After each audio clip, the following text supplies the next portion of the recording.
Ya, five force yang kedua adalah potensi masuknya pesaing yang baru gitu ya. Siapa sih yang nggak pengen nggak ada pesaing sebetulnya gitu ya. Gitu. Nah, cuman kan nggak mungkin gitu ya setiap orang pasti berhak punya kreasi, berhak punya usaha gitu. Nah, sehingga munculnya pesaing baru itu ya nggak bisa kita hindari ya harus kita hadapi gitu. Nah, jadi pinter-pinternya perusahaan buat menghadapi pesaing-pesaing baru tersebut gitu ya. BlackBerry masuk pertama meskipun sekarang udah nggak ada lagi gitu ya. Ketika menjadi pemain baru langsung mengambil pangsa pasar tertinggi ya Nokia, Motorola, Sony, Ericsson kalah semua di sana. Nah, seperti itu. Nah, biasanya yang penting adalah ya buat pemain yang sudah eksis maupun yang mau masuk new competitors itu apa? Hambatannya untuk masuk ke industri tersebut itu susah atau gampang ya hambatannya untuk dihadapi. Itu nah seperti itu. Nah, biasanya kalau pemain lamanya gitu ya buat menghadapi pemain baru ya dia bertahan di sini. Kualitas, harganya dia sama marketingnya. Karena kan kalau pemain lama udah punya pasar ya, udah punya nama, kualitasnya udah terkenal gitu ya. Harganya juga udah cocok konsumennya gitu. Nah, sebenarnya itu yang dia gunakan untuk melawan yang baru.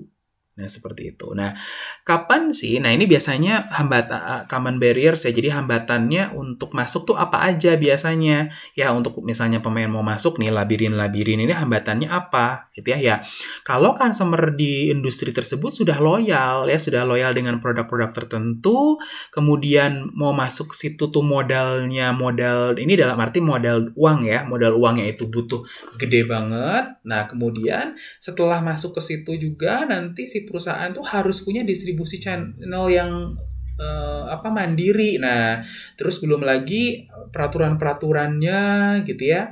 Nah, belum lagi ya para pemain di dalam sebuah industri ini. Nah, incumbent itu yang punya ini ya, yang paling kuatnya gitu ya, sehingga dia punya wewenang gitu ya.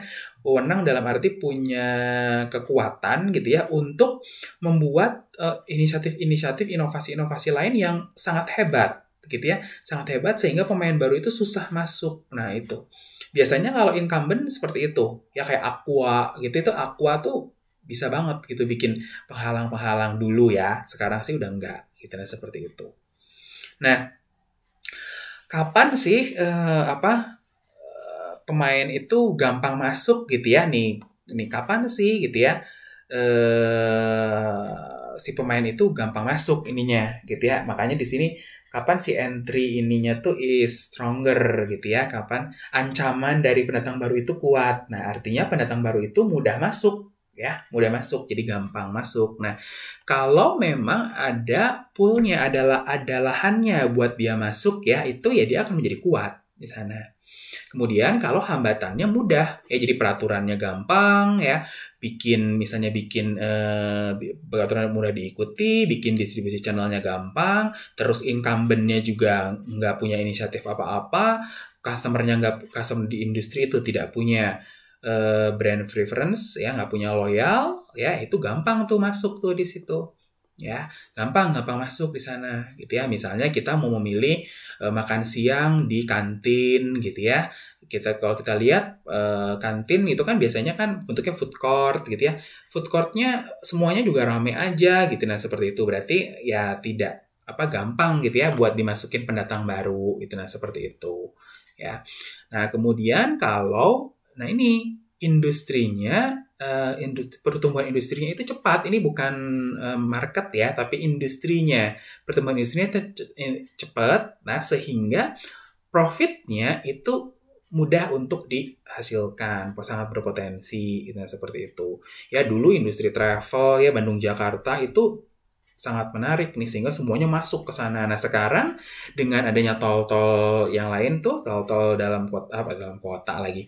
Tol Trans Jawa, Trans Sumatera, nah industri transportasi kemarin-kemarin sampai 2019 ya itu tuh naik ininya. Bis-bis baru-baru bagus-bagus dan sebagainya. Ya, ini itu tadi ya yang si incumbent-nya misalnya kalau di industri air minum ya Aquanya dia nggak buat sesuatu gitu ya buat menghalangi gitu, nah seperti itu Jadi Bapak masuk. Nah, terus bisa juga keadaannya adalah si pemain-pemain yang udah eksis itu, gitu ya, dia bergeser nih main ke area geografi yang lain, gitu, atau ke segmen produk yang lain. Nah, seperti itu sehingga ada pool yang kosong di sini jadinya. Ada pool yang kosong sehingga ya masuklah dia ke sana. Gitu, nah seperti itu. Ya. Jadi sudah ada pemain-pemain yang saya nggak main lagi deh di sana gitu. Nah seperti itu. Misalnya Sony Ericsson gitu ya. Udah nggak main di handphone lagi ya. Jadi dia mainnya di audio, mainnya di yang elektronik yang lain. Nah sudah masuklah yang lainnya. Xiaomi lah, Oppo dan sebagainya. Nah, seperti itu. Ya, gitu. Nah, kalau teman-teman pernah tahu dulu ada namanya Siemens ya handphone itu gitu. Nah seperti itu. Itu Siemens tuh dulu kompetitor Nokia yang cukup handal tuh seperti itu ya Siemens, tapi sekarang udah dia beralih ke alat elektronik yang lainnya gitu seperti itu sehingga handphone itu sekarang ya banyak itu ya karena poolnya ada. Nah pemain-pemain lamanya udah pada pensiun gitu ya, ada pensiun. Nah kapan dia susah masuk gitu ya, jadi hambatannya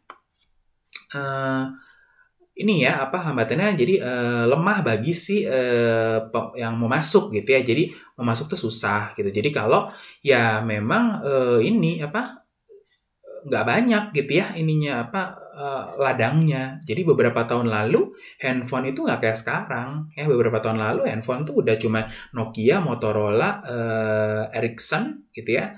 Terus Siemens, terus itu kalau yang GSM. Terus ada lagi yang Alcat yang ini ya, yang yang kayak Asia gitu, kita yang dulu pernah ada Asia itu ya, CDMA. Nah ya itu ada handphonenya itu ada namanya Alcatel kalau nggak salah gitu. Nah jadi emang dikit gitu ya pemainnya gitu. Nah seperti itu zaman dulu ya, zaman dulu seperti itu. Nah kalau sekarang kan Acer aja handphone ada, ini laptop ada gitu. Nah seperti itu gitu ya. Nah memang ya tadi ya kapan susah masuk ya kalau memang sulit hambatannya sulit ya sulit ditembus hambatannya, peraturannya susah, bisnisnya rumit gitu ya. Kemudian si yang udah existing itu dia daya juangnya hebat sekali ya, struggle-nya hebat sekali buat dapat profit sehingga pemain baru gemper gitu ya mau masuk itu udah oke lah gitu.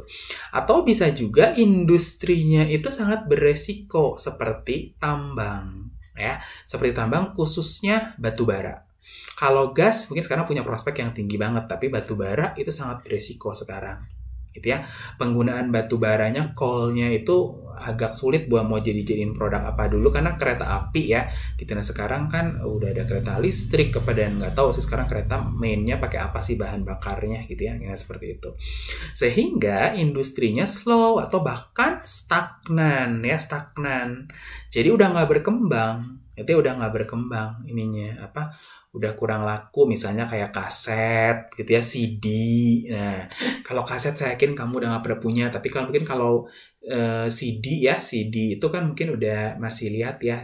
Nah DVD nih, rental DVD. Nah itu udah masuk ke sini. Rental lagi beli DVD. Dulu kan beli DVD murah ya, 5.000, 10.000. Sekarang tinggal buka di YouTube aja orang. Nah seperti itu ya. Nih kondisi dari ancaman dari pendatang baru sebagai konsumen. Ya sekarang kita masuk ke yang setelahnya, kalau nggak salah substitusi ya. Nah kita masuk ke video yang selanjutnya.